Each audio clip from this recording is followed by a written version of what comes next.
हमेशा की तरह सुकेश मुंबई के नरीमन पॉइंट स्थित अपने ऑफिस में 11:15 पर पहुंचा, जबकि ऑफिस पहुंचने का समय 10:45 था।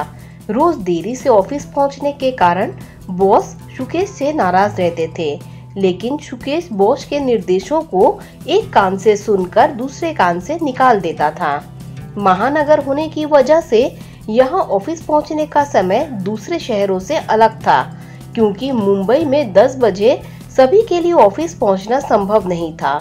नरीमन पॉइंट के आसपास निम्न व मध्य वर्ग के लोगों के लिए किराए से या खुद के मकान में रहना असंभव था।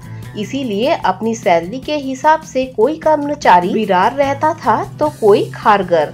अमूमन सुकेश ऑफिस पहुंचते ही चाय पीता था।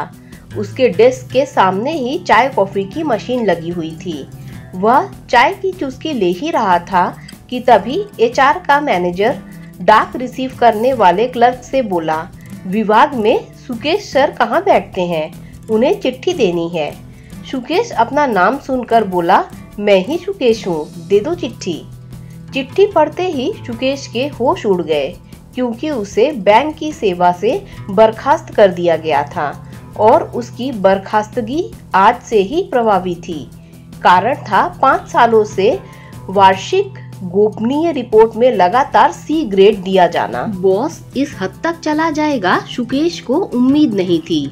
बॉस के खिलाफ सुकेश कुछ भी नहीं कर सकता था, फिर भी उसके मन में बॉस के प्रति नफरत और क्रोध की चिंगारी भड़कने लगी।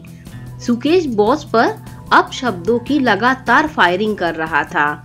जब इससे भी मन नहीं भरा तो उसने बॉस को 2 थप्पड़ जड़ दिए। जब शोरगुल बढ़ गया तो विमल भी चेंबर के अंदर आ गया। विभाग में HR विमल ही देखता था। विमल ने बॉस और सुकेश को शांत करवाने की पुरजोर कोशिश की, लेकिन वह कामयाब नहीं हो सका।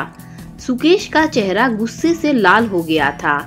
चिल्लाने के कारण वह खांसने भी लगा था, फिर भी वह लगातार बोले जा रहा था। उसके गले के नस तने हुए थे और मुंह से थूक लगातार निकल रहा था। चूंकि उसके पास अब खोने के लिए कुछ भी नहीं था, इसीलिए वह बहुत ज्यादा आक्रामक हो गया था। अंत में बॉस को सिक्योरिटी ऑफिसर को बुलाना पड़ा। उसके हस्तक्षेप के बाद भी सुकेश बड़ी मुश्किल से चेंबर से बाहर आया, लेकिन बॉस को मार दूंगा, किसी को नहीं छोड़ूंगा, कोर्ट जाऊंगा आदि उसके द्वारा बड़बड़ाना जारी रहा।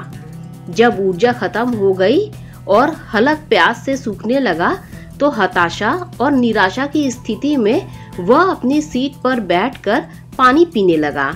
हालांकि मन के अस्थिर होने की वजह से वह अपने सिर के बालों पर बार बार उंगलियां फिरा रहा था। साथ ही साथ चेहरों को दोनों हथेलियों से हल्का हल्का दबा भी रहा था। कुछ देर सुकेश शांत रहा, फिर अचानक से वह विमल से उलझ गया।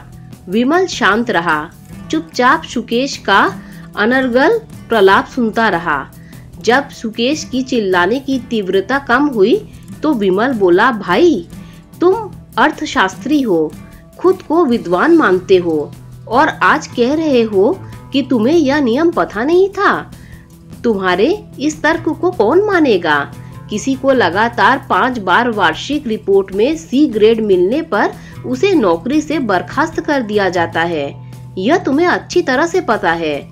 मैं विगत 3 सालों से इस खतरे के बारे में तुम्हें बता रहा हूँ। पिछले साल बॉस से माफी मांगने के लिए भी मैंने तुमसे कहा था।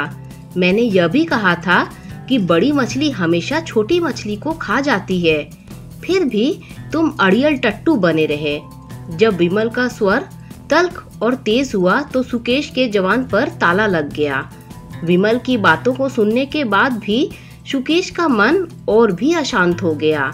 कुछ देर तक सामने की VIP लिफ्ट की तरफ निर्लिप्त भाव से एकटक ताकता रहा, फिर अचानक से उठकर DGM लॉ से इस उम्मीद में मिलने चला गया ताकि उसे उस समस्या का कोई समाधान मिल सके।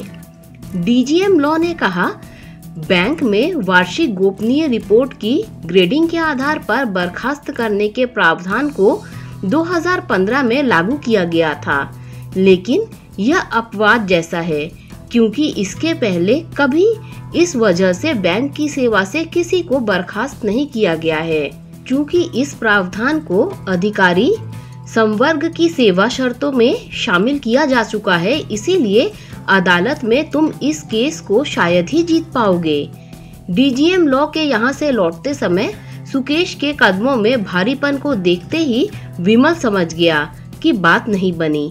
विमल मन ही मन सोच रहा था कि कितना बेवकूफ और घमंडी है सुकेश।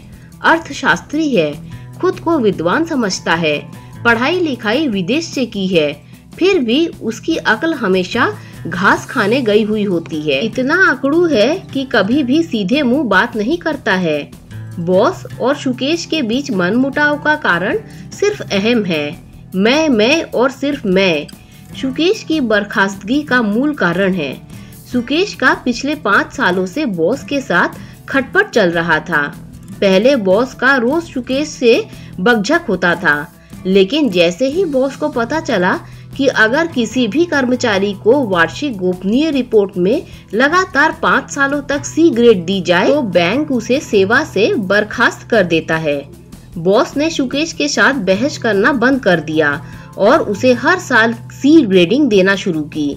चूँकि समीक्षा पदाधिकारी के साथ बॉस हमेशा तालमेल बनाकर रखते थे, इसीलिए बॉस की दी हुई ग्रेडिंग को समीक्षा पदाधिकारी भी हमेशा यथावत रखते थे।